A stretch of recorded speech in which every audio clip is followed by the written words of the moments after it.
नमस्कार मंडळी, अपर्णास किचनमध्ये तुमचं सर्वांचाच खूप स्वागत आहे।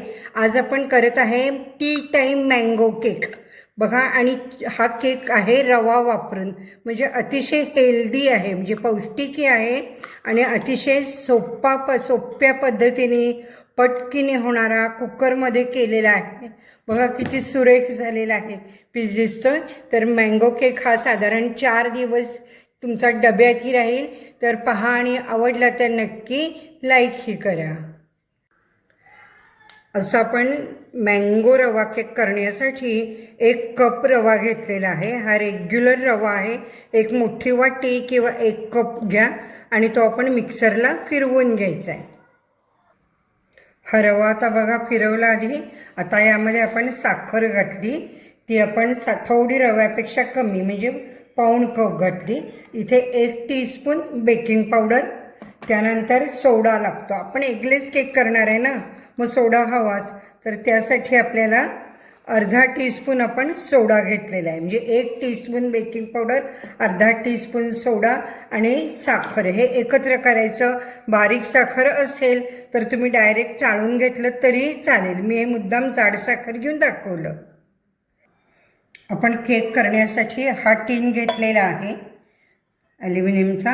इथे आता आपण अर्धी स्लॅब, हे म्हणजे 50 ग्रॅम बटर घेतलेलं आहे। तुम्ही जर रेग्युलर घरातलं लोणी घेतलं तर ते अर्धा कप घ्या। असं हे सगळं मिक्स करायचं, म्हणजे जास्त चिकटणार नाही बाऊलला। आणि इथे मँगो पल्प घट्ट असा मी हा साधारण अर्धा कप, 2 आंब्यांचा रस आहे हा, हापूस आंब्यांचा। चांगला फिरवून घ्यायचा मिक्सरला, किंवा नुसता जरी फेटला तरी हरकत नाही। अर्धा कप इथे आपण दही घ्यायचे। अगदी झटपट आणि मस्त होणारा हा केक आहे। दूधसुद्धा इथे आपण घेतलेलं आहे अर्धा कप। दही मात्र आंबट नको हे बघा, हे दही, दूध आणि मँगो पल्प आणि बटर हे चारही आपण एकत्र करून थोडंसं असं फेटून घेतलेलं आहे। आणि यामध्ये आता आपल्याला घालायचं आहे साखर आणि रवा, आपण बेकिंग पावडर एकत्र केलेलं आहे हे सगळं। आता हे फेटून घ्यायचं सगळं, हलक्या हाताने फेटायचं। आता रवा साधारण आपल्याला हा भिजायला लागतो, माहिती आहे। आपण काही केलं तरी रवा जिथं घालतो तिथं ते बॅटर भिजवतो, तसं आता हे 10 ते 15 मिनिट आपण झाकून ठेवायचं। इथे कुठलंही इसेन्स नको आपल्याला, कारण आपल्याला मँगो पल्पचाच वास, म्हणजे आंब्याचा वासच पाहिजे। उगीच वेलदोड्याची पावडर वगैरे घालून आंब्याचा वास कमी नको व्हायला, असं मला वाटतं। ॲज यू लाईक, तुम्हाला वाटलं तर तुम्ही घालू शकता। मी आता झाकून ठेवते हे 10 ते 15 मिनिट, म्हणजे रवा चांगला भिजेल। बॅटर पातळही नको व्हायला। आत्ता हे जरा बघा पातळ वाटतंय, पण नंतर ते थिक होणार आहे। आता या टीनमध्ये मी करणार आहे, त्याला आपण तूप लावून घेतलेलं आहे। बटर पेपर, म्हणजे जो मी बटरचा कागद होता तोच बटर पेपर लावला आहे। तुम्ही नुसतं तूप लावा किंवा बटर पेपर लावा। इथे आपण झाकून ठेवलेलं आहे बघा 15 मिनिट। 15 मिनटं झालेली आहेत, 15 ते 20 मिनिट झाका म्हटलं। बॅटर कसं फुललेलं आहे बघा, दिसतंय आपल्याला चांगलं। दही आंबट थोडंसं असलं की ते फुलतं, पण फार आंबट नको। अशा छान छान रेसिपीसाठी पाहत राहा अपर्णास किचन किंवा अपर्णा पेंडुरकर रेसिपी। तुम्ही सबस्क्राईब केलं का? नसेल केलं तर चला पटकीने करा बरं, आणि बेल आयकॉनही क्लिक करा। आता हे बॅटर तयार झालेलं आपण या टीनमध्ये काढायचं आहे। टीन गच्च भरायचा नाही, त्या आकारातच घ्या। मी बरोबर त्या प्रमाणामध्ये टीन घेतलेला आहे ॲल्युमिनियमचा। शक्यतो चांगला कुकर प्रीहीट करत ठेवलेला आहे।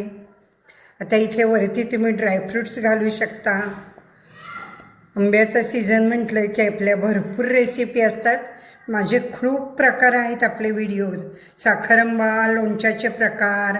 आता मुद्दाम केक केलेला आहे ह्यावेळेला। केक कसा वाटतोय तेही सांगायचं आहे तुम्ही मला कमेंट्समध्ये। लगेच लाईक पण करा बरं। आता आपण कुकर गरम करत ठेवलेला आहे, यावरती आता आपल्याला असे ड्रायफ्रूट्स घालायचे आहेत, काजू, बदाम काही तुम्ही घालू शकता।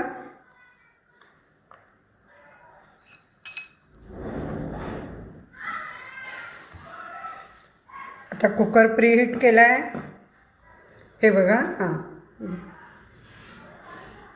हे बघा इथे मी जाळी ठेवते. मी हा रफ कुकर एक ठेवते. जुना असतो ना तो कायम केकला ठेवावा. आणि गॅस मोठा करायचा. साधारण 5 मिनिट फुल गॅस पाहिजे. पाणी घालायचं नाही आणि कुठलंही झाकण ठेवा. तवा ठेवला तरी केक झाला का पाहूया आपण. वाह, वाफ येते लगेच. किती सुरेख झाला आहे बघा. तुम्ही सगळ्या टिप्स व्यवस्थित लक्षात घेतल्यात तर तुमचाही असाच केक होईल. महत्त्वाचं सांगितलेलं आहे मी की गोल गोल बॅटर एक फिरवायचं फिरवताना. आणि दुसरी महत्त्वाची टिप पण मी सांगितली आहे, बेकिंग पावडर आणि सोडा एगलेस केकला दोन्हीही लागतं. फक्त सोडा किंवा फक्त बेकिंग पावडर चालत नाही. तुम्ही कुकरऐवजी जाड पातेलं वापरलं तरी चालेल. आणि महत्त्वाचं म्हणजे प्रीहीट करणे. जसं आपण तवा प्रीहीट करून चपाती टाकतो तीच गोष्ट कुठलाही केक करताना कायम लक्षात ठेवायची. डिस्क्रिप्शन ही पहा. आणि आता आपण हा केक काढून पूर्ण गार झाल्यावर याच्या स्लाईस करायच्या आहेत.